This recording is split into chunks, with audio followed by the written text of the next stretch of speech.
बच्चा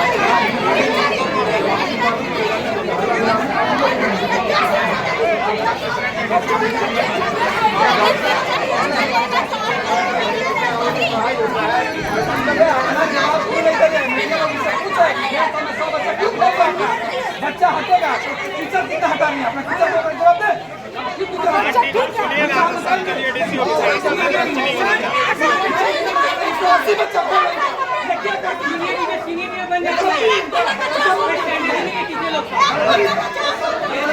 का नाम है राजेंद्र विद्यालय स्कूल है।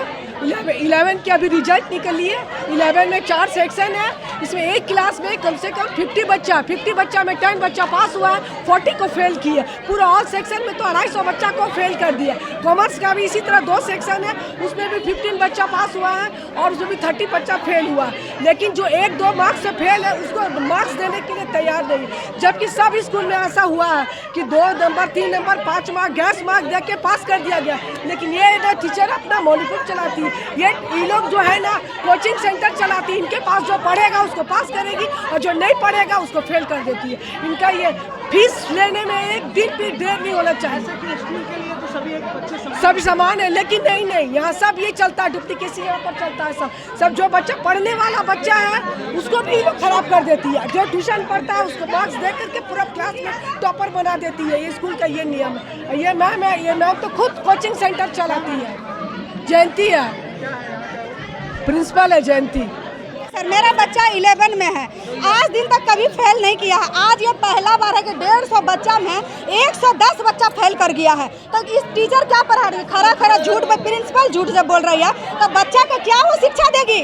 जब खरा हम 3 बार आए हैं सर, 3 बार आए हैं मिलने के लिए, बोलता अभी टाइम नहीं है, नहीं मिलेगा। अगर जो बाई चांस चल जाइए इतना गंदा लफ्ज में वो बात करती है ना। तो सर हम लोग मेहनत करके घर का काम धंधा करके बच्चा को पढ़ा रहे हैं सर। क्या 1 महीना का फाइन अगर लेट हो जाएगा 400 रुपये फाइन जोड़ता है सर, तो फिर भी हम लोग देते हैं। बोलता है 30 तारीख तक फाइन भरेगा तो ना स्कूल में फीस दे देगा, नहीं लगेगा।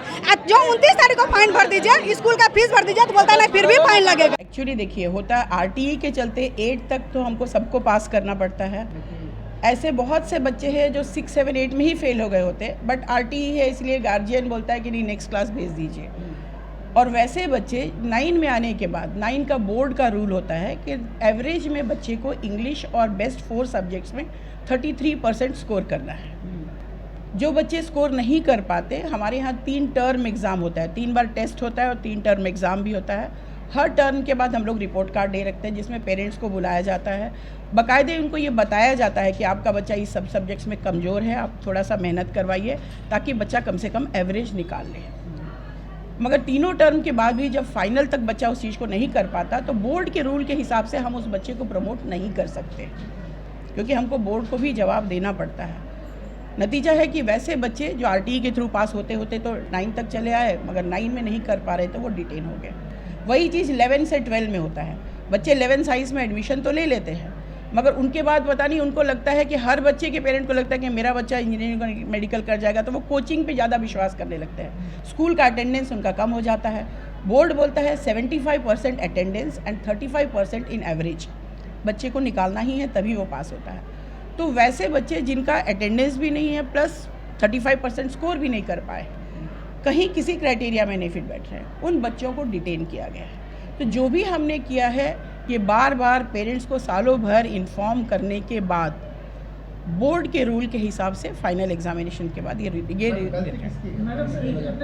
देखिए गलती ये पेरेंट्स की होती है। पेरेंट्स से जब हम लोग बीच में बोलते हैं कि आपका बच्चा स्कूल नहीं आ रहा है, प्लीज़ उसको भेजिए क्योंकि वो अच्छा नहीं कर रहा है, तो बोलते हैं कि मैडम बच्चा तो कोचिंग में जाता है, स्कूल जाना नहीं चाहिए। लेकिन अब तो पेरेंट्स का आरोप ही दूसरा मैडम कि बोला था स्कूल में क्लास टीचर पढ़ाते नहीं है, क्लास टीचर मोबाइल पे दिन भर रहती हैं। अगर ये बात पेरेंट्स साल में कभी भी अगर एक बार भी आके प्रिंसिपल को या वाइस प्रिंसिपल को इन्फॉर्म किए होते तो डेफिनेटली आज फेल होने के बाद ये लोग ये झूठा आरोप लगा रहे हैं। सर हमारे यहाँ क्लास टीचर्स को क्लास में मोबाइल यूज़ करना अलाउ नहीं है। वो कुछ भी हंगामा करे सर, जो ये मेरा ही स्कूल नहीं है, जमशेदपुर के सारे स्कूल के प्रिंसिपल्स का कहना है कि पेरेंट्स साल भर बच्चों पे ध्यान नहीं दिए, ना वो बच्चों को पढ़ा पाए, ना उनको स्कूल जाने के लिए बोल पाए, और अब जब फेल किए तो उनका कहना है कि मेरा बच्चा फेल है तो उसको प्रमोट कर दीजिए, अगले क्लास में आप भेज दीजिए, अगर फर्स्ट टर्म में फेल करेगा वापस कर लीजिएगा। स्कूल की क्या गलती होती है, बच्चे नहीं पढ़ पाते? नहीं सर, स्कूल की गलती कहाँ होती है? स्कूल में अगर एक क्लास में 50 बच्चा है, 40 पास कर रहा है, 10 फेल कर रहा है, अगर स्कूल नहीं पढ़ाता तो वो 40 फेल करते ना सर। उस क्लास में बच्चे 90% भी तो स्कोर कर रहे हैं, तो टीचर एक बच्चे को पढ़ाएगा बाकी को नहीं, ऐसा तो नहीं होता है।